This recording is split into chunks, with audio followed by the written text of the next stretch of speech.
on, let's show you everything. Yes, come in and meet the First Lady of Flowers, the Dame of Dianthus, and a self-proclaimed flower floozy. A flower floozy is somebody like me who falls in love with a new plant every week. Annie Hayes is the heart and soul behind Annie's Annuals. Sun plants are in the sun.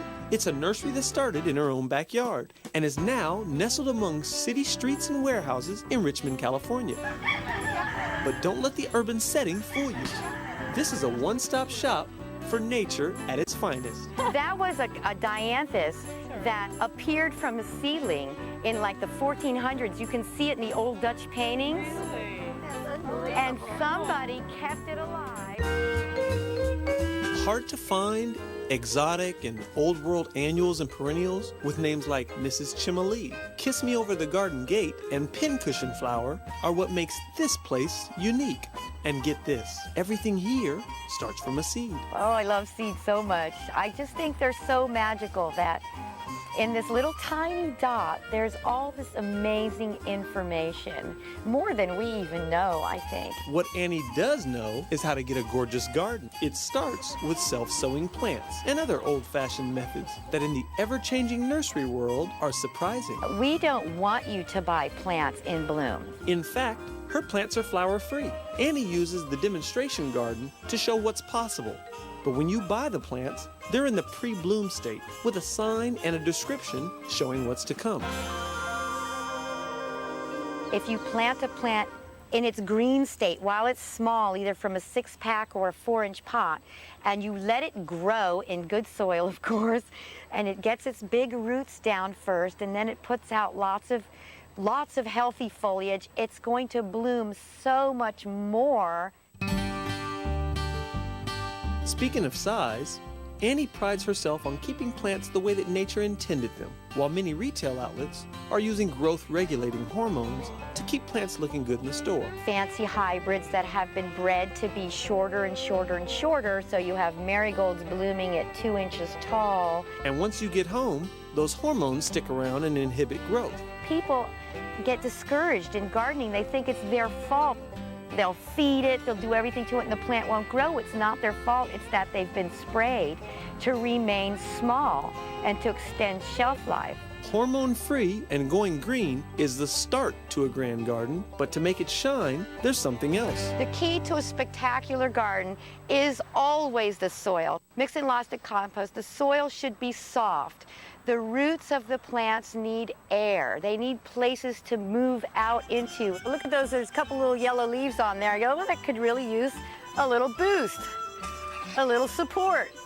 So here we do, we're gonna put the compost on, and we just throw it around the plant. Annie does this a couple times a year with blooming results. Ooh, you've got one of these neat Nicotianas. While the world moves forward, Annie and her self-sowing gardens give us a slice of yesteryear, one bloom at a time. You know, 100 years ago, there were no nurseries to go shopping at and buy plants that are already in bloom, and people had wonderful gardens.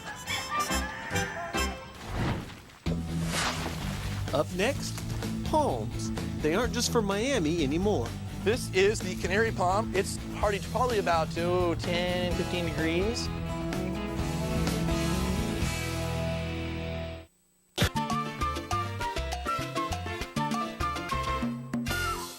Now check it out. Our viewer was talking about Cocos plumosa. Actually, Cocos plumosa is not even, the queen palm is not called that anymore. Yeah, It's they now keep called, changing names, right? Yeah, it went from Cocos plumosa to Ericastrum romanzophianum. And now it's Ciagris romanzophianum. Okay, but it's all queen palm. We'll let you know. We'll send you an email if they change it. How's that? Yeah, exactly. Sure.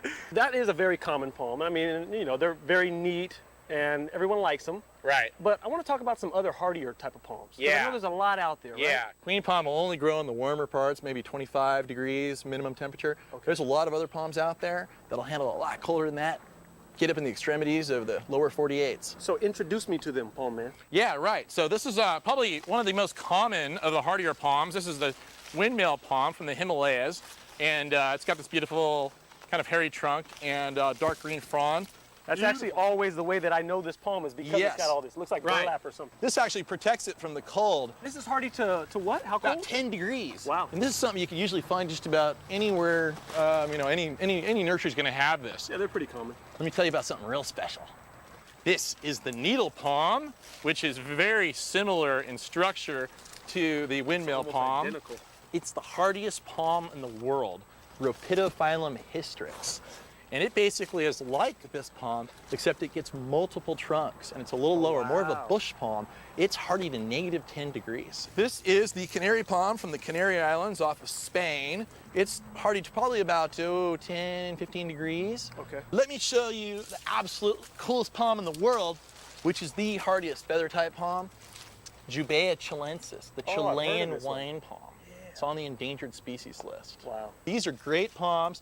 This thing's hardy to about 5 degrees. So question, all these different types of palms, they all kind of need different things. Do you plant them all the same?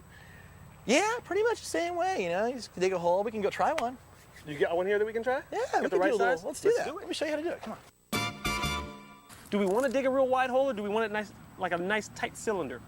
Well, you know, for a small plant like this is fine. Okay. You loosen up the soil, it'll give these roots a lot less resistance when they're trying to shoot through the soil. Exactly. So, you know, having it nice and wide is good, but you're talking about a cylinder, sometimes you want a tight hole. If you've got a big, tall palm, you're worried about it falling over, you want it wedged in the hole so it's not going to go on So you you. got that foundation, okay. So But this, little guy, this no one's problem. perfect.